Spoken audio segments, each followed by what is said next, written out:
కానీ నేను ఎందుకంటున్నానంటే ఒక్కొక్క మాట వెనక ఒక రహస్యం ఉంటుంది. మీకు ఒక లీల ఇలా జరిగితే దాని వెనక ఇంత రహస్యం ఉంది. అసలు ఏమీ జరగకుండా ఆయన పిలిచి కూర్చోబెట్టి చెప్పారనుకోండి, ఎంత తేడా ఉండాలి అందులో. ఎవరి కొరకు శరణాగతి చెయ్యబడిందో వారికి పుత్ర సంతానము, పూలికతో ఎవరు చేశారో వారికి సన్నిధాన కటాక్షము, రెండు ఏకకాలమనందు వచ్చేవి, రెండుగా విభూతి పట్లంగా ఆరతి పాటగా వచ్చాయి. కానీ ఇలా లీల జరగకుండా, అసలు ఎవరు ఏమీ అడగకుండా, ఓ రోజు తనంత తానుగా అబ్బాయి ఇలా రా అని కూర్చోబెట్టుకుని ఆయన ఏదైనా చెప్పారనుకోండి. ఎందుకంటే ఒక జ్ఞాని, ఒక గురువు, ఒక సమర్థుడు అనవసరంగా అసలు మాట్లాడరు. అసలు గురువు శరీరంలో ఎందుకుంటాడు అని అడిగారు రమణ మహర్షి. నీకేమీ అక్కర్లేదు, ఇది బ్రహ్మజ్ఞాని, వీరికే సన్మానం అక్కర్లేదు, సత్కారం అక్కర్లేదు, ఓ ఊర్రారు ఆయన వెళ్ళలేరు షిరిడి విడిచిపెట్టి సాయిబాబా గారు, మీరు ఎక్కడికి వెళ్ళరు, మీరేం కోరుకోరు, మరి మీ శరీరంలో ఉంటే ఏమిటి ఉపయోగం అని అడిగారు. అడిగితే ఆయన అన్నారు, గురువు శరీరమునందుండుట శిష్యులకు ప్రయోజనము. ఏమిటి ప్రయోజనం అంటే గురువు శరీరంలో ఉంటే మాట్లాడతారు, శరీరం వదిలేశాడు అనుకోండి గురువు ఇహ మాట్లాడతారు. ఎప్పుడో ఎవరికో అదృష్టవంతులకి స్వప్న సాక్షాత్కారం అని ఉంటుంది. అలా చెప్పాలి అని అనుకుంటే గురువు ఒకసారి స్వప్నంలో కనపడి చెప్తారు. అది అందరికీ కుదురుతుందా? బట్ శరీరంలో ఉన్నారనుకోండి, ఆయన మాట్లాడుతున్నారు అనుకోండి, యోగ్యతాయోగ్యతలతో సంబంధం లేకుండా అందరూ కూర్చుని వింటారు. కూర్చున్నప్పుడేమో మీ జీవితం మారిపోవచ్చు దానివల్ల. అందుకని గురువు శరీరంలో ఉండడమే గొప్పతనం. ఉన్నా మాట్లాడు, చాలా నిశ్శబ్దంగా ఉంటాడు ఆయన. ఆయన చేస్తున్నటువంటి చేష్టికములు అంత తొందరగా ఎవరికి అర్థం కావు కూడా. అలాంటివి చాలా ఉన్నాయి బాబాగారి లీలలో. పైకి జరిగితే మీకు అందులో దీనికి ఎందుకో అర్థం చెప్పండి అన్నారు అనుకోండి, అంత తొందరగా అర్థం చెప్పడం తేలికైన విషయం కాని లీలలు చాలా ఉన్నాయి. ఉన్నప్పుడు అసలు ఆయన ఎవరు ఏమీ అడగకుండా పిలిచి అబ్బాయి మీకు విషయం చెప్తాను రండి అన్నారు అనుకోండి, అది సామాన్యమైన విషయం అయి ఉంటుందా? ఖచ్చితంగా అందులో ఏదో గొప్ప సందేశం ఉండాలి. మీకు అలాంటి ఒక వృత్తాంతాన్ని ఇవ్వాలని చెప్పే ప్రయత్నం చేస్తాను. ఎందుచేత అంటే 7 రోజుల ప్రసంగాల్లో 3 రోజులు అయితే ఇవాళ 4వ రోజులోకి వచ్చేసాను. నేను లీలలు అని పట్టుకున్న లీలల గురించే మాట్లాడాను అనుకోండి, అది ఇంకా ఒక లీలని విశ్లేషించడం అవుతుంది, దేనికది గొప్పదే. కానీ అది లీల కాకుండా వారు కూర్చోపెట్టి చెప్పిన ఒక విషయాన్ని పరిశీలన చేసే ప్రయత్నం మనం చేద్దాం బాబాగారి అనుగ్రహంతో. ఒకనాడు బాబాగారు లిండీబాగ్ అని ఉండేది. అంటే వారు తనంత తానుగా పెంచినటువంటి ఒక పూల తోట, వారే నీరు పోస్తూ ఉండేవారు, వారే పూల మొక్కల్ని పెంచారు. ఆ పూల తోట దగ్గరికి వెళ్ళి వారు కూర్చున్నారు. కూర్చుంటే ఒక మహాపురుషుడి వెంట తెలుసో తెలియకో అందరూ వెడతారు. మీరు ఒకటి గమనించండి, మహాపురుషుడి వెంట వెళ్ళడం ఒక ఎత్తు, వెళ్ళి ఆయనతో కలిసి ఉండి ఆయన జీవితంలోని సారాంశాన్ని గ్రహించి దిద్దుకోవడం తన జీవితాన్ని ఒక ఎత్తు. కలిసి ఉండడం ఉంటారు. కట్టుకున్న భార్య కూడా కలిసి ఉన్న సంఘటనలు ఉన్నాయి. కానీ భర్తని అర్థం చేసుకోలేక భర్త పొందిన ఔన్నత్యాన్ని భార్య పొందలేకపోయింది. రామదాసు గారికి భార్య లేదా? రామదాసు గారి కోసం విమానం వస్తే, విమానం వచ్చిందే రావే వెడదామన్నారు. ఎప్పుడు భగవంతుడు భగవంతుడు భగవంతుడు, ఆ ఈశ్వర నామస్మరణమేను. మళ్ళీ ఏదో భ్రాంతి, మళ్ళీ ఏదో విమానం వచ్చింది అనుకుంటున్నాడు ఈయనని. విమానం వస్తే మీరు ఎక్కండి, నేను రొట్లు వేస్తున్నాను, తర్వాత వస్తాను. ఆయన ఏమనలేదు, ఎవరి ప్రారంభం వారిదే, అలాగే బయలుదేరుతున్నాను అన్నారు. విమానం ఎక్కించారు, వెళ్ళిపోతోంది విమానం. యథార్థంగా జరిగింది భద్రాచలంలో. వైకుంఠానికి వెళ్ళిపోతోంది లేచి విమానం. ఆ పై కిటికీలోంచి కిందకి చూస్తూ భద్రాచలం వంక రామనామము రామనామము రమ్యమైనది రామనామము అని ఆయన అన్నారు. కింద భద్రాచలంలో ఉన్న వాళ్ళందరూ ఆయన వంక చూస్తూ రామనామము రామనామము అంటున్నారు, నామం పట్టుకుని. ఇంత సడన్ గా ఇంత కూడా వినబడుతోందని ఆవిడ గబగబా బయటకు వచ్చింది. వెళ్ళిపోతున్నాడు భర్త విమానంలో. ఆయనతో కలిసి జీవితాన్ని పంచుకున్న భార్య ఆయన స్థాయిలో ఎదగగలిగిందా? ఎదగలేకపోయింది. ఒక మహాత్ముడితో కలిసి తిరిగినంత మాత్రం చేత అది అదృష్టమే. మహాత్ములతో కలిసి తిరగగలగడం కూడా జీవితాంత సుకృతం.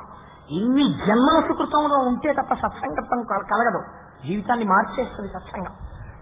అయినా పూర్తి స్థాయిలో అర్థం చేసుకోవడంలో వైక్లభ్యం వస్తుంది. మీకు ఒక ఉదాహరణ చెప్తాను. ఇందులో లిండీబాగ్ లో బాబా గారు కూర్చున్నారు. ఆయన చుట్టూ కూర్చున్న వాళ్ళు ఎవరో తెలుసా అండి? పనున్నా లేకపోయినా ఆయన చుట్టూ కూర్చుని ఆయనతో ఎప్పుడు తిరిగే వాళ్ళు ఎవరో వాళ్ళే కూర్చున్నారు. ఎవడింట్లో పని వాడికి అలవాటు పడిపోయి ఎప్పుడో ఒకసారి వచ్చి బాబా గారికి దండం పెట్టుకునే అలవాటు ఉన్నవాడు బాబా గారు పూల తోటకు పెడుతుంటే ఆయనతో పాటు వెళ్ళేవాడు కాదు కదా. ఇంట్లో అన్ని పనులు విడిచిపెట్టేసి ఎప్పుడు బాబాగారి వెంట తిరగడమే అలవాటు అయిపోయిన వాడే ఆ టైంలో ఆయన పక్కన ఉంటాడు. తోటలోకి వెళ్ళి కూర్చున్నాడు. ఆయన కూర్చుంటే వాళ్ళు కూర్చుంటారు, వాళ్ళు కూర్చున్నారు. వీళ్ళ అలవాటు ఏమిటంటే ఎప్పుడు వీళ్ళు మాట్లాడరు, ఆయన ఏమైనా మాట్లాడటానికి మాట్లాడతారు.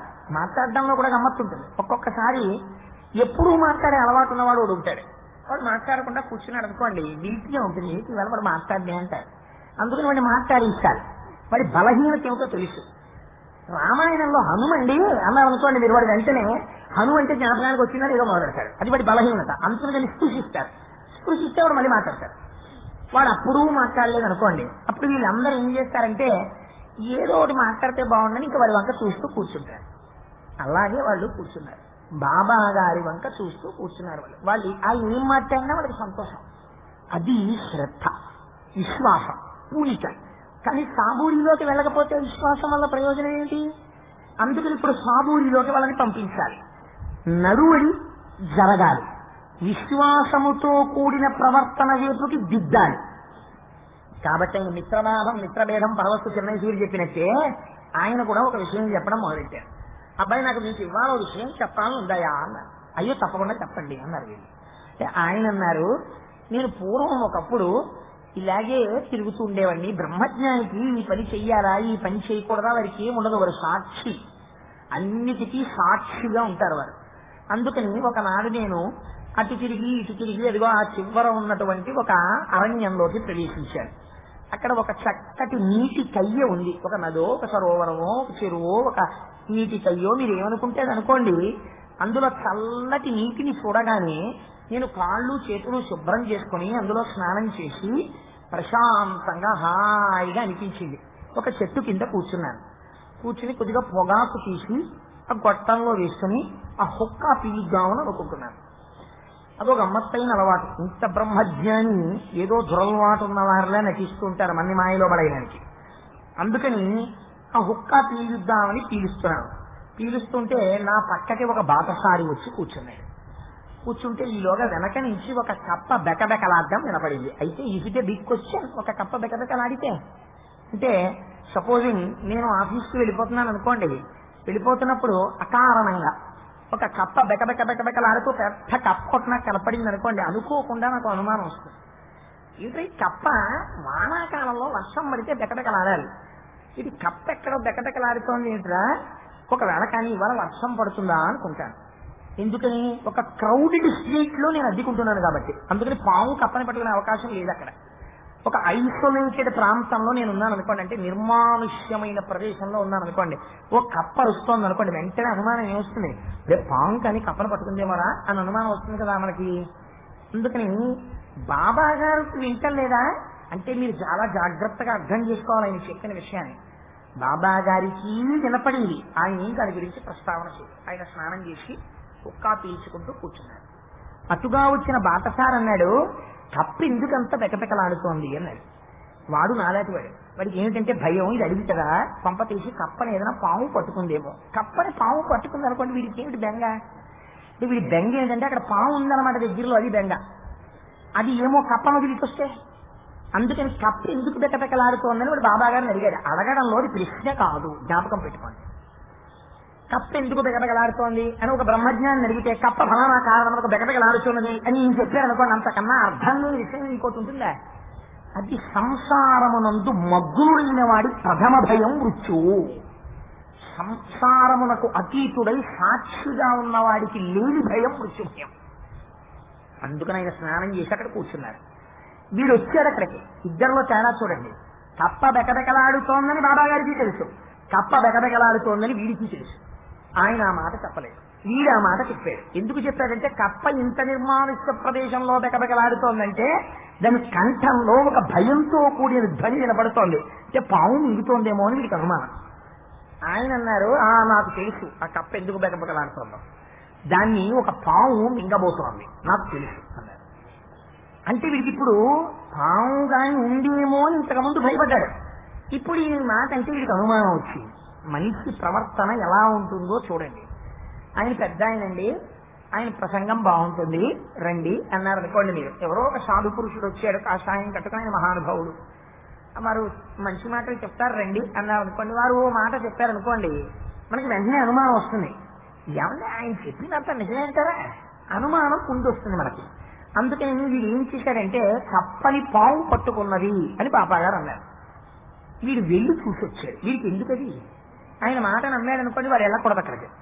ఓహో బాబా పాము మింగుతున్నదా అనాలి. వీడు వెళ్ళి చూసొచ్చి బాబా నిజమే అది నల్లటి పాము, చాలా పెద్ద పాము, అది కప్పని పట్టేస్తుంది నోటితో, అది మింగిపోతోంది కప్పని అన్నారు. ఇప్పుడు బాబా గారు ఏమంటారని వాడు అనుకుని ఉంటాడు. అవును సహజం, మరి అంత పట్టుకున్న తర్వాత మింగేస్తుంది అంటారు అనుకుని ఉంటాడు. లేకపోతే ఏమయ్యా కప్పని మింగేసిన తర్వాత ఇటు వస్తే అందులో రామనిద్రం అటు పోదాం అని బాబా గారు కూడా లేచిపోతారు. ఆయనతో పాటు తను ఆయన ఎక్కితే తను తిడదాం అనుకుని ఉండవచ్చు బహుశా. లేకపోతే అతనేం బ్రహ్మజ్ఞానం కాదుగా అంతకన్నా ఇంకో రకంగా ఆలోచించడానికి. మీరు ఆ విషయాన్ని ఆ కోణంలో అర్థం చేసుకోకపోతే మీకు దానిలో ఉన్న అమృతం బయటికి రాదు. అంటే ఇప్పుడు బాబా గారు అన్నారు, అలా మింగనిస్తానా, నీ లేను ఇక్కడ దాని తండ్రి లాంటి వాడను కాను తండ్రిని నేను రక్షిస్తానన్నారు. ఇప్పుడు మళ్ళీ ఆశ్చర్యంగా ఎవడబడిపోతాడు. పాము నోట్లో గడిపిన కప్ప నేను రక్షిస్తాడా, ఎందుకు రక్షించాలి, అవసరం ఏంటి, ఎలా రక్షిస్తాడు అనుకుంటాడు కదా. ఇప్పుడు కుతూహలం మరింత పెరుగుతుంది. ఇది ఎంతమందిలో కుతూహలం పెరుగుతుంది, ఆ పక్కన ఉన్నవాడికి ఈ కథ వింటున్నవాడికి. మీ అందరూ బాబా చరిత్ర చదివేశారు కాబట్టి అలా కూర్చున్నారు. నిజంగా ఎవరు చదవని వాళ్ళు అనుకోండి మీకు అనుమానం రాదు. ఏంటంటే ఎలా విడిపిస్తారండి, పాము మింగేస్తున్న కప్పని ఎలా వదిలిస్తారు అనుకుంటారు కదా. అందుకని వాడికి నేచురల్గా ఈ కుతూహలం వచ్చేస్తుంది బాటసారికి కూడా. అదేంటి ఎలా విడిపిస్తారు, నేను తండ్రిని ఉండగా కప్పని పాము మింగుతుందా, నేను మింగనివ్వనన్నారు అని అక్కడికి వచ్చారు. వస్తే అదే సన్నివేశం నోటితో కప్పని పట్టుకునింది. ఇప్పుడు మీకు అనుమానం రావచ్చు, ఏమండి దిక్కుమాల కప్పని పాము మింగేయచ్చు కదా, ఎందుకు అలా పట్టుకోవడం, బాబా గారు చెప్పినప్పటి నుంచి గమనించినప్పటి నుంచి ఇప్పటికీ ఇలాగే ఉంటుందా, పాము చేత కప్ప మింగబడడం అనేటటువంటిది ప్రపంచంలో అత్యంత భయంకరమైన విషయమో జ్ఞాపకం పెట్టుకోండి. ఎందుకో తెలుసా అండి, చిన్న పాముకి పెద్ద కప్ప దొరికింది అనుకోండి, శరీర నిర్మాణము చేత కప్ప పెద్దది, పాము నోరు చిన్నది, కానీ పాము పడేటటువంటి బాధ అంతా ఇంత కాదు. ఎందుకో తెలుసా, రామకృష్ణ పరమహంస చెప్పారు ఈ రహస్యాన్ని. పెద్ద పాము నోట చిన్న కప్ప పడితే మృత్యువు తేలిక, మింగేస్తుంది. చిన్న పాము నోట పెద్ద కప్ప పడింది అనుకోండి, అటు మింగదు, వదలదు, పట్టుకుంటుంది. పట్టుకుని ఏం చేస్తుందంటే అది కానీ ఇలా నోరు తెలిసింది అనుకోండి దూకేస్తుంది బయటికి. ఇది ఇలా వదిలితే దూకేద్దామని చూస్తుంటుంది. ఎందుకని సగం ఒళ్ళు దాని నోట్లో ఉంది, ఒళ్ళిపోతోంది భయంతో. దూకేయాలి, దూకేద్దామంటే పట్టుకుంది, అందుకని దూకడానికి లేదు. ఇలా వదిలితే దూకుదామని చూస్తుంటుంది, కళ్ళు బయటికి పెట్టుకుని ఆర్తితో బెక్క బెక్క బెక్క బెక్క అరుస్తూ ఉంటుంది. ఇదేం చేస్తుందంటే నోరు తెరిస్తే జారిపోతుంది, అందుకు నోరు తెరవదు. తన శరీరంలో ఉన్న విషాన్నంతటి కోరంలోంచి పట్టుకున్న చోటు నుంచి దాని శరీరంలోకి ఎక్కించేస్తుంటుంది. ఎక్కించేస్తుంటే దీనికే తెలుస్తుంటుందంటే వదిలితే బాగుందనే చూసుకుంటుంటుంది. విషం ఎక్కించేస్తోందని దానికి తెలియదు. తన శరీరంలోకి విషం ఎక్కేస్తుంటుంది. ఎక్కేస్తుంటే మెల్లమెల్లగా మూర్ఛ వచ్చేస్తుంటుంది. ఒక పక్క బెంగ, బాధ, దానికి తోడు ఎక్కుతున్న విషం ఎక్కుతోందని పావుకి తెలుసు. అందుకని అది పట్టుకుని అలా ఉంటుంది. విషం బాగా ఎక్కిన తర్వాత బెక బెక బెక బెక ధ్వని తగ్గిపోతుంది. తగ్గిపోయిన తర్వాత ఇలా తెలిసినట్టు తెలిసి లోపలికి లాగేసుకుంటుంది. బల్లి పురుగులు మింగినట్టు మింగుతుంది. ఇలా విప్పి అది ఇంకొంచెం లోపలికి లాగేస్తూ ఉంటుంది. ఇంకొంచెం లోపలికి వెళ్ళిపోతున్నంతసేపు కప్ప ఎంత బాధపడిపోతుంటుందో మీరు ఆలోచించండి. ఇలా మింగుతుంది. ఇది జన్మాంత. ఎందుకు అలా మింగడం కప్పని అంటే ఆ రెండు ఉపాధులకి ఉండేటటువంటి శత్రుత్వం అని. అంతే, కప్ప కనపడితే పాము మింగేస్తుంది అంతే. అదంతే, దానికి సహజమైన శత్రుత్వం ఆ రెండింటికి. కాబట్టి పాము నోట పడ్డ కప్పని రక్షించడం అంటే అంత తేలిక విషయం కాదు. ఎందుకంటే విషం ఎక్కేస్తోంది దాని శరీరంలో. ఇప్పుడు ఇది నేను తండ్రిని రక్షిస్తానని బాబాగారు అన్నారు. ఇప్పుడు ఇది పెద్ద పజిల్లా కాదా చిన్నవాడికి, ఎలా రక్షిస్తారు? ఇప్పుడు వీడు బాబాగారితో కలిసి అక్కడికి వచ్చాడు. ఇప్పుడు బాబాగారు ఎలా రక్షిస్తారో చూడాలి. వీడు ఏమనుకుని ఉంటాడు? ఇప్పుడు మీరు ఎవ్రీ స్టేజ్ ఒకసారి ధ్యానం చేయండి ఆ సందర్భం మీద. వాడు ఏమనుకుని ఉంటాడు? ఈయన బహుశా రక్షించడానికి పావుని చంపేస్తాడు. పావుని కొట్టి చంపేస్తే పావు చచ్చిపోయిన తర్వాత ఏ కర్రతోటో చంపారో ఆ కర్రతోటే దాని నోట్లోంచి వెళ్ళి ఆ కప్పని బయటికి తోసేస్తారు.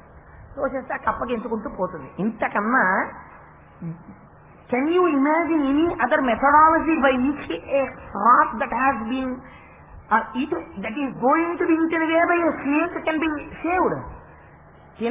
భక్షింపబడడానికి సిద్ధపడినటువంటి కప్ప పాము నోటి నుంచి బయటికి తీయడానికి ఇంతకన్నా ఉపాయం మానవ మేధస్సుకి తోస్తుంది. అప్పుడు తొయ్యదు ఒక సామాన్య మనిషికి. కానీ ఈయనొచ్చి అన్నారు, ఏమిరా వీరభద్రప్ప, పాము అయ్యావు, ఇంకా నీకు చెన్నకేశవప్ప మీద క్రోధం పోలేదురా, కప్పగా ఎంత దిక్కుమాలిన బతుకుతున్నాడు రావాడు, ఇప్పుడు కూడా ఇంకా దాన్ని పట్టుకున్నావురా, నీ జన్మాంతర సంస్కారం, ఇంకా పగలే గనులు అన్నారు. అనేటప్పటిక పాము కప్పను వదిలేసి నీళ్ళలో తెలిసింది, కప్ప గెంతుకుంటూ పొదలో తెలిసింది. ఇప్పుడు ఎవరు ఆశ్చర్యపోవాలి? మీరు ఆలోచించండి, ఎవరు ఆశ్చర్యపోతారు? పక్కన ఉన్నవాడు. వీడు అబ్బ బలి రక్షించారు సార్ అని ఇంటికి వెళ్ళిపోతాడా? వెంటనే వాడికి అనుమానం వస్తుంది. అదే సార్ వీరభద్రప్ప అని కాకేశారు, పావుకి నామకరణం ఉంటుందా, కప్పకి చెన్నకేశవప్ప అని పేరుంటుందా, అలా మీరు ఎలా తీశారు సార్, ఎలా తెలిసింది మీకు అని అడగాలి కదా. మీరు నేను ఏం అడుగుతామో వాడు అదే అడిగాడు. బాబా గారి గమ్మత్తు చూడండి ఆ కథ చెప్పడంలో అని వాడు నన్ను అడిగాడు. మీరు ప్రతి స్టేజిలో ఎలా ఉంటారో బాటసారి నించుకుని అదే ఆయన చెప్పారు. అప్పుడు బాబా గారు అన్నారు, ఇప్పుడు కథలోకి వచ్చారు. పూర్వకాలంలో మయూరి అనబడేటటువంటి ఒక ఊరు ఉండేది. ఆ ఊర్లో ఒక పెద్ద శివాలయం. ఆ శివాలయం శిథిలం అవుతోంది. శివాలయం శిథిలం అవడం వెనక కాతలో ఒక గమ్మత్తుంది. ఆయన ఏది ఉట్టినే చెప్పారో తెలుసా అండి? శివాలయానికి పునఃప్రతిష్ఠ లేదు. అదో గమ్మత్తు మీకు. విష్ణువాలయాల్లో విగ్రహానికి ఏదైనా దెబ్బ తగిలింది అనుకోండి, దానికి ఒక పద్ధతి ఉంటుంది. దానికి ఒక తాడు కడతారు. కొత్త విగ్రహానికి ఒక తాడు కడతారు. దానికి మంత్రబద్ధంగా సూత్రాలు కట్టి కళాన్యాసము అంటారు. అందులో నుంచి కళలు తీసేస్తారు మంత్రాలతో. తీసి ఇందులోకి తీసుకొచ్చేస్తారు. తీసుకొచ్చేసి అప్పుడు దీన్ని తీసుకెళ్లి ప్రతిష్ఠ చేస్తారు. ఒక శివలింగం క్రమక్రమంగా ముక్కలు విరిగిపోవడం మొదలెట్టింది అనుకోండి, శివలింగం మార్చడానికి శాస్త్రం లేదు. తాడు కట్టి దారం కట్టి పునఃప్రతిష్ఠ చేసి ఈ లింగాన్ని తీసి ఇంకో లింగాన్ని పెట్టరు. అది ముక్కలైపోయి చిన్నాభిన్నం అయిపోయి ఆఖరికి ఇంత మిగిలింది అనుకోండి, అది శివలింగం. ఆఖరికి అంతా అభిషేకం అయిపోయిన తర్వాత ఆఖరికి ఏదో చిన్నది మిగిలింది అనుకోండి, అంతే శివలింగం. ఒకసారి శివలింగ ప్రతిష్ఠ జరిగితే శివలింగమునకు పునఃప్రతిష్ఠ లేదు. అందుకని ఆలయ శిథిలం అన్నారంటే బాబా గారు. మీరు చాలా జాగ్రత్తగా చదవాలి, చాలా జాగ్రత్తగా ధ్యానం చెయ్యాలి ఆ మాట మీద. ఆలయము శిథిలమవుతోంది. ఆలయము శిథిలమవుతోంది కాబట్టి ఊళ్ళో వాళ్ళు బెంగబెట్టుకున్నారు. అరే రే, ఆలయం శిథిలం అయితే శివుడికి ఇబ్బందా, ఊళ్ళో వాళ్ళకి ఇబ్బందా? శివలింగానికి ఏం అవదు. ఆలయం దెబ్బతింటే ఊళ్ళో వాళ్ళు ఇబ్బంది పడతారు. ఆయన మంగళప్రదుడు. ఆయన సంగతి నువ్వు పట్టించుకోకపోతే నీ గురించి ఆయన పట్టించుకోవడం మానేస్తే, కాబట్టి పట్టించుకోవాలి. అందుకని ఆలయ పునర్నిర్మాణం చేస్తామని ఊళ్ళో వాళ్ళందరూ చందాలు వేసుకున్నారు. ఊళ్ళో వాళ్ళందరూ చందాలు వసూలు చేస్తే ఏదో 10,000 రూపాయలు కావాలంటే ఓ రోజు వచ్చేయవుగా 10,000ను. ఒక్కొక్కడు ఏదో కొంత సొమ్ము ఇస్తూ ఉంటాడు. ఇదంతా పట్టుకెళ్లి ఊళ్ళో డబ్బున్నటువంటి ఒక వ్యక్తి దగ్గరికి పట్టుకెళ్లి పెట్టారు. వాడు పరమలోభి. వాడికి ఆ జన్మలో పేరు చెప్పలేదు బాబా గారు. వాడు లోభి ఉంటే వాడు ఏం చేస్తాడు? అది ఏ రకం డబ్బైనా కానివ్వండి, తనది చేసుకోవాలని ప్రయత్నం చేస్తాడు వాడు. అందుకని వాడు ఏం చేశాడంటే అందరూ ఇచ్చిన డబ్బు తీసుకుని నేను ఖర్చు పెడతానన్నాడు. అందరి డబ్బు తీసుకుని తన దగ్గర పెట్టుకుని ఖర్చు పెట్టడానికి తిరిగి ఇచ్చేస్తే లోభటి వీరందరికి వీల్లేదు. నేనే ఖర్చు పెడతానడంలో రహస్యం ఏంటంటే దొంగ ఖాతా రాయడానికి అవకాశం దొరుకుతుంది. అందుకని వీడు ఏం చేశాడంటే నేను ఖర్చు పెడతానని ముందుకొచ్చి ఏదో 10 రూపాయలు ఖర్చు పెట్టి 100 రూపాయలు ఖర్చు పెట్టినట్టు చూపించాడు అనుకోండి. తెలియదా? ఊళ్ళో వాళ్ళు అడగరా? అదే అడిగారు. అడిగితే అన్నారు బాబా గారు, మధురమైన మాటలతో మభ్యపెట్టాడు అన్నారు. అంటే పెద్దరికం ఒకటి ఉంది కదా ఊళ్ళో. డబ్బున్నవాడు ఏది మాట్లాడినా శాస్త్రం అవుతుంది. కానీ గట్టిగా ఆయన నిలదీసి అడుగుదామంటే మళ్ళీ రేపు పొద్దున మనకి ఏమైనా అవసరం ఉంటే అప్పివ్వడం భయం ఉంటుంది. అందుకని మధురమైన మాటలు ఏవో చెప్పేసి మోళీ చేసేసి వాళ్ళని మభ్యపెట్టేశాడు. పాపం వీళ్ళు మళ్ళీ చందాలు వసూలు చేశారు. చేసి పట్టుకొచ్చి మళ్ళీ ఇచ్చాడు. మళ్ళీ ఆ డబ్బుని తస్కరించాడు. మళ్ళీ తినేశాడు, దాచేసుకున్నాడు. సాక్షి ఒకడున్నాడు, వాడికి తెలియదు. ఊళ్ళో వాళ్ళని మోసం చేశావు కానీ శివుణ్ణి నువ్వు మోసం చేస్తావా? ఆ శివుడు భార్యకి స్వప్నంలో సాక్షాత్కరించాడు. సాక్షాత్కరించంటే యోగ్యతాయోగ్యతల యందు వివక్ష చెప్పారు బాబా గారు ఇక్కడ ఆ లీలలో. భార్యాభర్తలిద్దరూ మనస్సు చేత ఒకటే యథార్థమనకు, కానీ ఆవిడ పరమ భక్తురాలు. భర్త చేస్తున్నటువంటి అకృత్యములు ఆవిడకి ఇష్టం లేదు. అందుకనే ఆవిడ కల్లో ఆయన సాక్షాత్కరించారు. సాక్షాత్కరించి, అమ్మా నీ భర్త ద్రవ్యాన్ని దుర్వినియోగం చేస్తున్నాడు, అందుకనమ్మా నువ్వు పూనుకుని ఆలయాన్ని పునర్నిర్మాణము చేయించవలసినది అని చెప్పారు. ఆవిడ నిద్రలోంచి లేచిన తర్వాత భర్త దగ్గరికి వచ్చి ఒక మాట చెప్పింది. అయ్యా, నాకు స్వప్నంలో పరమశివుడు సాక్షాత్కరించాడండి, ఆలయ పునర్నిర్మాణం చేయించమన్నాడు, అందుకని మనం ఆ డబ్బు పెట్టి ఆలయాన్ని పునర్నిర్మాణం చేద్దామంది. అంటే ఈయనన్నాడు, డబ్బు ఖర్చు పెట్టడం ఇష్టం లేనివాడు ఎంత తెలివితేటలుగా భార్యని బ్లాక్మెయిల్ చేశాడో చూడండి. ఆయన అన్నాడు, డబ్బు ఆశపడిన వాడు ఎంతకైనా తెగిస్తాడు కదా, మన ఇద్దరం కలిసే కదా ఒక మంచం మీద పడుకున్నాం, డబ్బు దాచింది నా దగ్గర కదా, ఖర్చు పెట్టవలసిన వాడిని నేను కదా, అదేదో నాకే కనపడచ్చు కదా, కనపడి నన్నే ఖర్చు పెట్టమనొచ్చు కదా, నన్ను మనిషి ఇంకు కనపడ్డా ఎందుకు అంటే, వెళ్ళిదానా కలలన్నీ నిజమా, అక్కడే ఉంది కదా ఆ సందర్భం అంతాను, అందుకని నిజం కాదే అంటే, భార్య నిజమో అబద్ధమో నాకెందుకు కనపడకూడదు, మీరు ఇలాంటి దిక్కువాళ్ళ పనులన్నీ చేస్తారని అనేస్తుందేమో, భార్య తెలియదు ఏం చేసే పనులన్నీ అంటుందేమో అని ఓ మాట ముందే అడ్డేశాడు. ఏమని, ఇది అంటే నేను చేసేవాడిని, నువ్వు గుడిని బాగు చేసేదానిగా, అంటే నీకు శివుడి చెప్తూ నాకు చెప్పలేదంటే నేను చెయ్యని వాడిని, నువ్వు చేసేదానివి, నువ్వు మంచిదానివి, నేను చెడ్డవాడిని అనే కదా దాని అర్థం. నువ్వు దీని గురించి పట్టుబడితే అంటే, శివుడు నీకు కనపడి చెప్పాడన్న దాని మీద నువ్వు పట్టుదల పడితే మన ఇద్దరం విడిపోవడానికి ఇది ప్రాతిపదిక కదా అన్నాడు. ఇది భార్యాభర్తల్ని విడదీయడానికి శివుడు వేసిన ప్రణాళిక ఏమో అని నాకు అనుమానం అన్నాడు. అంటే ఇంకో మాట నువ్వు ఎక్కువ మాట్లాడితే ఏమిటి అంటే, నువ్వు మంచిదని నువ్వు చెడ్డవాడినా హో పుట్టింటి కంటాను జాగ్రత్త సుష్మా అని హెచ్చరిక. అంటే వాడు ఎంత నీచమైన ఆలోచన ఉన్నవాడో మీరు ఆ నీళ్ళని బట్టి ఆయన చెప్పిన కథని బట్టి అర్థం చేసుకోవాలి. ఈ మాట అంటే ఆవిడ మిన్నదు. పాపం ఏం చేస్తుంది, ఆవిడే తిరగబడే తత్వం ఉన్నదనుకోండి, నువ్వు దిక్కుమాలిన అడుగుతావు, నువ్వు ఎన్ని దిక్కుమాలిన పనులు చేసావో నాకు తెలీదు అని తిరగబడుతుంది. కానీ ఆవిడ పతివ్రత, అందుకు తిరగబడలేదు. చూసావా, భగవంతుడు కనపడ్డాడని చెప్పినా వీడు నమ్మలేదురా, డబ్బు తినేస్తున్నాడు అని పాపం ఊరుకుంది. చిత్రం ఏంటంటే శివుడు మళ్ళీ కనపడ్డాడు ఆవిడికి. కనపడి అన్నాడు, అమ్మా పాపం నీ తప్పు లేదులే, నువ్వు అడిగేవాడిని. వాడు వినడమ్మా, తినేసాడు డబ్బు, ఓ పంచి నీ సొంత డబ్బులు ఖర్చు పెట్టమ్మా శివాలయానికి, నువ్వు ఖర్చు పెట్టిన దానికి నీకు నేను 100 రెట్లు ఇస్తాను అన్నాడు. ఇదో గమ్మత్తు. అంటే ఆవిడంది మర్నాడు లేచి, ఏమండి ఫోన్లేండి బాబు, మీ డబ్బుల చోటికి నేనేం రాను, మీరు ఆ డబ్బులు వసూలు చేశారో ఖర్చు పెట్టారో, మీ డబ్బుల్లోంచి మీరు ఖర్చు పెడతారో నాకు ఎందుకు, నీకు నాకు గొడవ, ఏమైనా అంటే మన ఇద్దరిని విడదీయడానికి శివుడు నీకు కనపడ్డాడు కదా మీరు అంటున్నారు, ఇవేమీ వద్దు. మా నాన్నగారు కన్యాదానం చేసినప్పుడు పసుపు కుంకాలని నా సొంత పేరు మీద కొంత ఇచ్చారు కదా, ఆ డబ్బు పెట్టి, ఆవిడ నగలు ఉన్నాయి కదా నాకు, ఆ నగలు ఇచ్చేస్తాను, మీరు ఆ నగలు అమ్మేసి ఆ డబ్బు పెట్టి చేయించండి పరమశివుడికి అంది. అంటే ఇప్పుడు ఏం చేస్తాడు మరి, అది ఆవిడ డబ్బు కదా, అందుకని చెప్పి ఈ డబ్బు ఏం ఖర్చు పెట్టమంటలేదు కదా అంటోందని ఒక తెలివితేటమైన ప్రణాళిక వేశాడు. ఇప్పుడు ఆ నగలు పోకూడదు, ఎంత దూరం వేసేసాడో చూడండి ఆలోచన. ఆ ఊళ్ళో పాపం చాలా నిరుపేదరాలైనటువంటి ఒక స్త్రీ ఉంది. ఆ స్త్రీ పేరు ఒక పేరు చెప్పారు బాబా గారు, నేను కరెక్ట్ గా చెప్తే దుబాకీ అనుకుంటున్నాను. ఆ పేరుతో ఉన్నటువంటి స్త్రీ ఒక పొలాన్ని తీసుకొచ్చి తాకట్టు పెట్టింది. మీరు ఒకటి గుర్తుపెట్టుకోండి, అంత నిరుపేదరాలు అంటే సస్యశ్యామలమైన పొలం ఆవిడకుంటే ఆవిడింటికి అంత దరిద్రంగా ఉంటుంది అంటే, అది పండని పొలము కాబట్టే కదా దరిద్రం. కాబట్టి ఎడారి లాంటి పొలము ఈయనెందుకు మరి తాకట్టెత్తుకున్నాడు అంటే, చోరాయి శస్మలాభాయ, దొంగడికి వెంట్రుక ముక్క దొరికినా ఆనందమే, ఎలాగో తీర్చలేదు కాబట్టి ఒక ముక్క మనకి దొరికేస్తుంది, అందులో 200 రూపాయలు ఇస్తే పొలం ఇచ్చేస్తున్నాడు. మొత్తానికి ఎప్పుడు ఆవిడ కనబడ్డప్పుడు చెప్పాడమ్మా వడ్డీతో కలిపి 1000 రూపాయలు అయిపోయింది, ఇంకా ఆవిడ తీర్చదు కాబట్టి అమ్మా నువ్వు ఎలాగో తీర్చావు కదా నా ఖాతాలో పెట్టేసుకున్నానా ముక్క అన్నాడు. ఇది మండించుకుంటానేది ఈయనకి తెలిసరి పండదని, మరి ఎందుకు పెట్టుకోవడం, ఏదో ఒకటి కొట్టేశాను ఆవిడ దగ్గర సంతోషం. అందుకని 1000 రూపాయలు దానికి లెక్క చెప్పి కొట్టేశాడు. ఇప్పుడు ఆలోచించాడు, భార్య తను తెచ్చిన నగలమ్మి కట్టించమంటోంది, కాదు అంటే నా నగలమ్మడానికి అంటే నాకు జవాబు లేదు ఇప్పుడు. అందుకని ఎలా, అందుకని ఇంకో దొంగ ప్రణాళిక నిర్మించాడు. నగలు తీసుకెళ్లి అమ్మేసి డబ్బట్టుకొస్తాను చేయన్నాడు. పాపం పిచ్చి తల్లి మొగుడిని నమ్మి ఇచ్చింది. లెక్క కట్టించాను 1000 రూపాయలు వస్తాయిట అన్నాడు. నిజంగా 1000 రూపాయలు ఆ నగలు. ఈ 1000 రూపాయలు ఎవరిచ్చాక కంచి కొనుక్కున్నాడు భార్య నగలు. అంటే అవి బయటికి పోకూడదు అందుకని దొంగ లెక్క కట్టించాడు. 10,000 అనుకోండి, 1,000 రూపాయలు లెక్క కట్టించేసి తన జేబులో డబ్బిస్తాడు. ఏంటంటే భార్యకి 1,000 రూపాయలు ఇచ్చి కొనుక్కున్నవాడైతే 1,000 రూపాయలైనా గుడికి వెళ్ళదు కనీసం.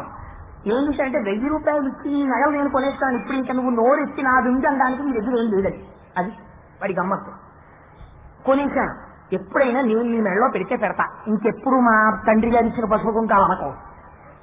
ఇప్పుడు ఆ డబ్బు ఏం చేయాలి? గుడికి ఇవ్వాలి కదా, నీ సొంత డబ్బుతో కదా గుడి కట్టించమన్నాడు. డబ్బు ఇచ్చేస్తే పాడు చేసేస్తారు, ఇంకా అవలేదు గుడి సగం పని ఉండిపోయింది అంటారు.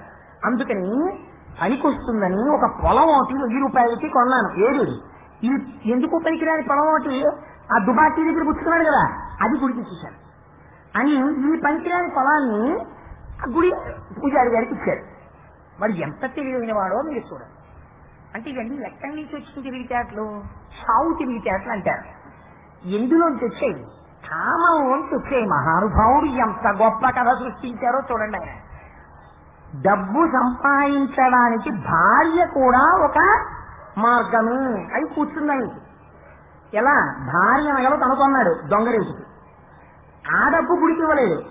మళ్ళీ ఇంకొక పేదవాళ్ళ దగ్గర వడ్డీకి పట్టేసిన భూమిని తీసుకెళ్ళి పనికిరాని భూమిని గుడికి ఇచ్చాడు. ఇప్పుడు ఆ భూమిని ఎవడో కొండరు, ₹10 కూడా కొండరు. కానీ కాబట్టి గుడికి డబ్బేళ్ళను. ఏకకాలమునందు ఎంతమందిని మోసం చేశాడు? దేవాలయాన్ని మోసం చేశాననుకుంటున్నాడు. ఓ పనికిరాని భూమిని అర్చకుడికి ఇచ్చాడు. 200 రూపాయలు అప్పుచ్చుకున్నవాడి దగ్గర 1,000 రూపాయల వడ్డీ చెప్పేసి దుబాకీ పొలం తనకొట్టేశాడు. భార్య నగలు తనకి చేసేసుకున్నాడు. భార్య నోరు ఎత్తకుండా చేసేశాడు. ఏకకాలమునందు ఇన్ని మోసాలు చేశాడు. ఇన్ని మోసాలు చేసి అమ్మయ్యని ఎంత భద్రంగా ఉన్నానో అనుకున్నాడు. పరమాత్మకి తెలియదండి. అందుకే శాస్త్రం అండి, నువ్వు చేసిన పాపాన్ని బట్టి నీకు 3 రకాల ఉపద్రవాలు వస్తాయండి. ఆధ్యాత్మిక, ఆదిదైవిక, ఆదిభౌతిక అని ఉపద్రవాలు 3 రకాలు. అందులో అన్నిటికన్నా ప్రమాదమైంది ఏదో తెలుసా అండి? లేదంటే ఆదిదైవికము. ఎక్కడో ఏదో నువ్వు ప్రమాదకరమైన తప్పు చేశావు, ప్రమాద రూపంలోనే వచ్చేస్తుంది. మళ్ళీ అది పిడుగు పడిపోతుంది. ఒకడు తప్పు చేస్తే వాడి ఒక ఊరంతా తప్పుడు మార్గంలో ఉందనుకోండి, వరదలు వచ్చి ఊరు మునిగిపోతుంది. అంటే అగ్నిహోత్రం ముట్టుకుంటుంది. వీటిని ఆదిదైవికములంది శాస్త్రం. అందుకని ఓ రోజున మొగుడు పెళ్ళం ఇందులో కూర్చున్నారు. వాన మొదలైంది. వీళ్ళకి బ్రహ్మాండమైన ఇల్లుంది కదా, నేను భద్రంగా ఉన్నాననుకుని కలుపులు వేసుకున్నాడు. దేవుణ్ణి మోసం చేసి, భార్యని మోసం చేసి, పేదరాల్ని మోసం చేసి, తనని తాను మోసం చేసుకుని తాను భద్రపడింది. పిడుగు పడితే పిడుగు కింద ఏకకాలమునందు భార్యాభర్తలు ఇద్దరూ మరణించారు. ఇంత ధనికుడే దక్షిణ వాడి మనస్సు ఎక్కడ తిరుగుతోంది? డబ్బు డబ్బు డబ్బు డబ్బు, అదే ఆలోచన. ఇప్పుడు ఈశ్వరుడు ఏం చేశాడంటే మళ్ళీ ఉపాధిని ఇవ్వాలి. ఇప్పుడు మళ్ళీ ఉపాధి ఇచ్చేటప్పుడు ఏం చేస్తారు? పాపపుణ్యములను చూస్తారు. ఇప్పుడు ఆయన ఏం చేశాడు? ఒకప్పుడు డబ్బు డబ్బని దేవుణ్ణి మోసం చేశావు, భార్యని మోసం చేశావు, పేదల్ని మోసం చేశావు. అందుకని ఇప్పుడు ఎలా పెడతావు తెలుసా? నీరు పేదగా వెళ్ళు, తినడానికి కూడా తిండి వడిగా పుట్టమని మళ్ళీ తీసుకెళ్ళాడు. ఇప్పుడు ఎక్కడ పుట్టాడు? అదే ఊరికి దగ్గరలో మధుర అన్న ఊళ్ళో కటిక పేదవాడిగా పుట్టాడు. ఎంత పేదరికం! తినడానికి తిండి లేదు ప్రతి పేదవాడిగా ఉన్నప్పుడు. మరి భార్య, ఆవిడ పుణ్యం చేస్తుంది కదా, ఆవిడ పాపం శివాలయానికి ఏదో ఉపకారం చెయ్యాలని పాప పడింది కదా, చేసిందా చేయలేదా వేరు మాట. భర్త అడ్డొచ్చాడు, చేయలేకపోయింది, కానీ చెయ్యాలని అనుకుంది, ఆర్తి పొందింది కదా. ఏమని ప్రమాణం చేశాడు? 100 రెట్లు పెంచుతాను నీకు, నువ్వు చేసిన పనికి 100 రెట్లు ఫలితం ఇస్తానన్నాడు కదా. ఏ 1000 రూపాయలకి తన నగలని అమ్మి భర్త తెచ్చి ఇస్తే 1000 రూపాయల భూమి అని చెప్పి తీసుకెళ్లి గుడికి ఇచ్చాడో, ఆ భూమికి యజమానిగా ఇప్పుడు అనుభవిస్తున్నటువంటి పూజారి కుమార్తెగా పుట్టింది కనుక గౌరీ అన్న పేరుతో ఆ భూమి విలువ 1000 నుంచి 100 రెట్లై ₹1,00,000 హఠాత్తుగా. అయితే ఈయనేం చేస్తున్నాడు? ఇల్లు తిరిగి భిక్షాటనం చేస్తున్నాడు. మరి ఈ 2 పాత్రలు బానే ఉన్నాయి. ఒకరు ఉపకారం చేద్దామనుకున్నారు కాబట్టి ఆ భూమికి యజమానురాలైంది, ఇప్పుడు స్వేచ్ఛగా తనదైంది. ఒకడు మోసం చేశాడు కాబట్టి నిరుపేదగా పుట్టాడు. 3వ పాత్ర అవుతుంది. ఎవరావిడ? దుబాకీ. ఆవిడిది ఆ భూమి మోసం చేశాడు, చేశాడులే దరిద్రుడని ఆవిడ వదిలేదు. ఆవిడ కూడా నా భూమి తినేశాడని బెంగ పెట్టుకుని ఏడుస్తూ చచ్చిపోయింది. అందుకని ఆవిడేమైందంటే ఈ శివాలయాన్ని నిర్వహించి కట్టించినటువంటి యజమానికి కుమారుడిగా జన్మించింది. ఇప్పుడు ఏమైంది, ఆ భూమి విలువ 1,00,000 రూపాయలు అయింది. ఒకనాడు బాబా గారు ఏమన్నారంటే, పాపం వీడు మంచివాడయా అలా తిరుగుతున్నాడు, కానీ కుర్రాడు మంచివాడు, మీ అమ్మాయికి ఇచ్చి వివాహం చేయండి అన్నారు. అంటే ఈ వీరభద్రప్పని గౌరికి ఇచ్చి వివాహం చేశాడు. వీడు జన్మత దరిద్రుడు, కానీ ఇప్పుడు ఈ గౌరిని చేసుకున్నాడు. చేసుకోవడం వల్ల ఏమైందంటే ఇప్పుడు ఆ అమ్మాయి ఆస్తి అంతా తనదైపోవాలి. లేనివాడికి అన్నం దొరికింది ఒక ఇంట్లో, వాడు తృప్తి పల్లా. 1,000 రూపాయల భూమి 1,00,000 రూపాయలు అయింది. గత జన్మ వాసనలు తరుగుతున్నాయి, డబ్బు మీద వ్యామోహం. అందుకని ఇప్పుడు ఈ 1,00,000 రూపాయలది పూజారి కూతురు మళ్ళీ ఆవిడిది అదే వాసన, గుడికి ఖర్చు పెడదామని ఆవిడ చూస్తోంది. ఖర్చు పెడితే తన డబ్బు పోతుందని మొగుడు చూస్తున్నాడు. అందుకని ఇప్పుడు ఆ డబ్బు పోకూడదు కానీ మందిర యజమాని కొడుకుగా వాడొచ్చాడు ఎవరు, ఆ దుబాకి. అందుకని వాడికే అందులో ఆసక్తి, అంటే తన పొలం. అందుకని వాడికి ఈ డబ్బు ఎలా అయినా సరే మందిరానికి ఖర్చు అవ్వాలని వాడి తాపత్రయం. ఇంకా వాసనలు తగ్గుతున్నాయి ముగ్గురిని. అందుకని ఇప్పుడు ఏమైంది, ఆడపిల్ల కాబట్టి వీధిని పడలేకపోయింది. మళ్ళీ శివుడు కల్లో కనబడ్డాడు. ఈ విషయంలో బాబాగారిని అడిగాడు. బాబాగారిని అడిగితే బాబాగారు అన్నారు, అమ్మా ఆ పొలం మీద 50,000 రూపాయలు ఇచ్చారు, మిగిలిన 50,000 రూపాయలు 25 వాయిదాల్లో నెలకి 2,000 చొప్పులు ఇస్తానంటున్నారు కదా, దాని మీద వచ్చేటటువంటి వడ్డీని శివాలయం నిర్వహణకి ఇచ్చేసేయమన్నారు. కానీ వీరభద్రప్ప అన్నాడు, అలా ఇవ్వడానికి వీల్లేదు. మసీదులో కూర్చొని బాబా నా భార్యని అమాయకురాల్ని చేసి నా డబ్బు తినేయడానికి చూస్తున్నాడు అన్నారు. అజ్ఞానికి మంచి చెప్పినా అర్థం కాదురా అని మౌనంగా ఉండిపోయారు బాబాగారు. ఒక రోజున ఈ ఆడపిల్ల పాపం ఈవిడేం చేస్తుంది, మళ్ళీ భార్యగానే ఉంది. ఈవిడ డబ్బిద్దామని ఈవిడ అనుకుంటోంది. చెన్నకేశవప్పేమో మందిర యజమాని కొడుకు, అందుకని మందిరానికి ఖర్చు పెడుతుంది ఆవిడని ఆయన అంటున్నాడు, ఖర్చు పెట్టద్దని మొగుడు అంటున్నాడు. ఆవిడ ఇంట్లో ఉంది, వీళ్ళిద్దరూ మసీదు ముందు గట్టి పడ్డారు. మాట పెరిగిపోయింది. పెరిగిపోవడంలో ఈ వీరభద్రప్ప అన్నాడు, నిన్ను ముక్కలుగా నరికేస్తానన్నాడు. మామూలుగా కాదు, గుర్తుపెట్టుకోండి. మామూలుగా నిన్ను చంపేస్తానంటాం ఒకెత్తు, నిన్ను ముక్కలుగా నరుకుతానంటాం క్రౌర్యానికి పరాకాష్ట. వాడు భయపడ్డాడు చెన్నకేశవప్ప. భయపడి చూడండి అయ్యా, నేను ఏదో శివాలయం కోసం అని అడిగితే నన్ను ముక్కలుగా నరికేస్తానంటున్నాడు, వీడికి అసలే డబ్బు పిచ్చి, నన్ను ఏమైనా చేస్తాడేమో అన్నాడు. అంటే యథాలాపంగా బాబాగారు మాట అనేశారు, ఊరే నీకు నా రక్ష, వాడి చేతిలో నువ్వు చావకుండా నేను చూస్తానన్నారు. వీళ్ళకి ఇలాగే పగలు ఉండిపోయి కొన్నాళ్ల తర్వాత వీరభద్రప్ప చచ్చిపోయాడు, చెన్నకేశవప్ప చచ్చిపోయాడు. ఇప్పుడు ఎక్కడికి వెళ్ళారు, ఉపాధులు వీరభద్రప్ప పాము అయ్యాడు, చెన్నకేశవప్ప కప్ప అయ్యాడు. ఈ కప్పని ఈ పాము వచ్చి పట్టుకుంది. నేను అప్పుడు చెప్పాను కదా చెన్నకేశవప్పకి రక్షిస్తానని, తండ్రిని నేనుండగా ఎలా మింగుతాడు, అందుకుని వచ్చి విడిపించాను. నా మాట ప్రకారం ఈ జన్మలోనైనా సరే వాణ్ణి రక్షించాను. ఇది కథ, మీరు దీన్ని బాగా అర్థం చేసుకోండి అని లేచి వెళ్ళిపోయారు. ఇంతకన్నా బాబాగారు చెప్పినట్టు ఎక్కడా లేదు, ఇంతే చెప్పారు. ఎందుకు ఈ కథ చెప్పినట్టు, చాలా బాగుందనుకోండి వినడానికి, ఏదో చెన్నకేశవప్ప వీరభద్రప్ప రాయలసీమ కథల్లా ఉంది. కానీ ఇదంతా ఎందుకు చెప్పినట్టు అంటే ఇందులో ఒక గొప్ప రహస్యం ఉంది, మీరు జ్ఞాపకం పెట్టుకోండి. మనకి వాసనలను ఉంటాయి. ఇప్పుడు ఈ మల్లె పువ్వు ఉంది, ఈ మల్లె దండ నేను కాసేపు ఆగి నా లాల్చీ కింద పెట్టేసుకున్నాను అనుకోండి, పెట్టుకుని వెళ్ళిపోతున్నాను అనుకోండి, ఎంత నేను దాన్ని దాచినా అనురాధ గారు కనపడంటారు, కోటేశ్వరారు ఇవాళ మల్లెపూల దండ వేశారు ఏంటండి, మీకు మల్లెపూల వాసన వస్తోంది అంటారు.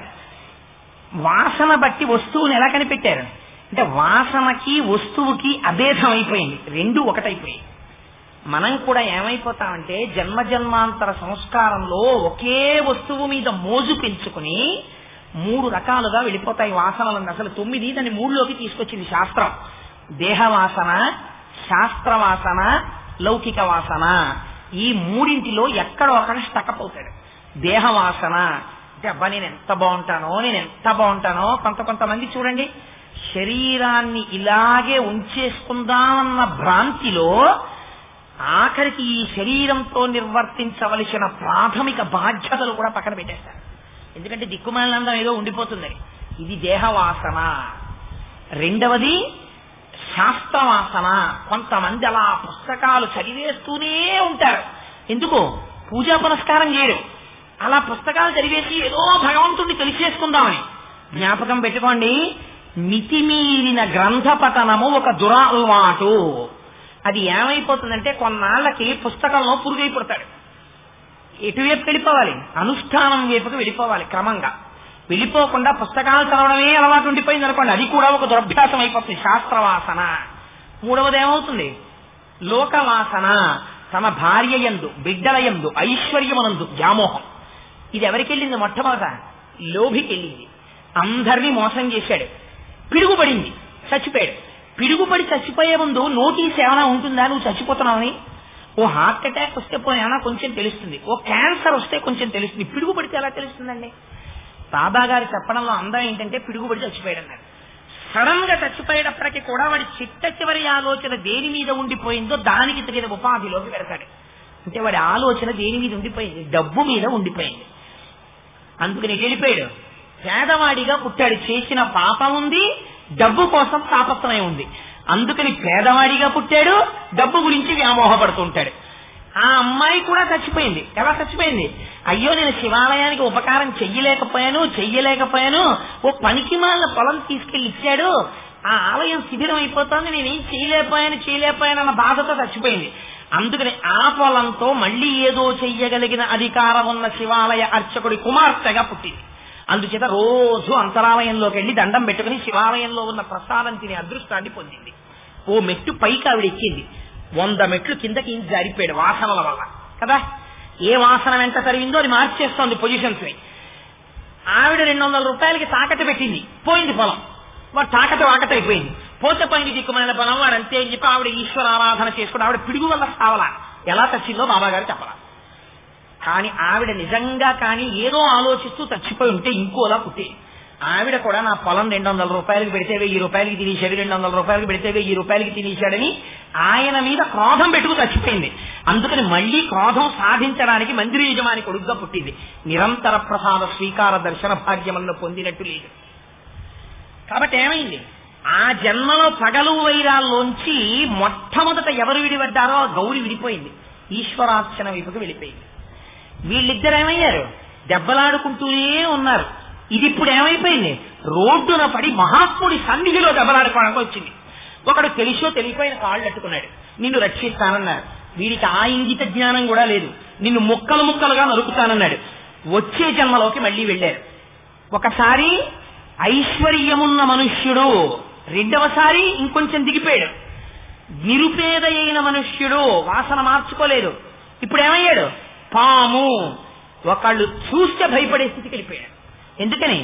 డబ్బు కూడబెట్టి వడ్డీ వ్యాపారం చేసి అందరిది లాగితే ఏమవుతుంది? చూసేటప్పటికీ అయ్యో నేను తాకట్టు పెట్టింది ఎత్తుకుపోతారా అని భయపడే స్వరూపం అయిపోతాడు. అందుకని ఏమయ్యాడు? పాము అయ్యాడు. వీడేమయ్యాడు?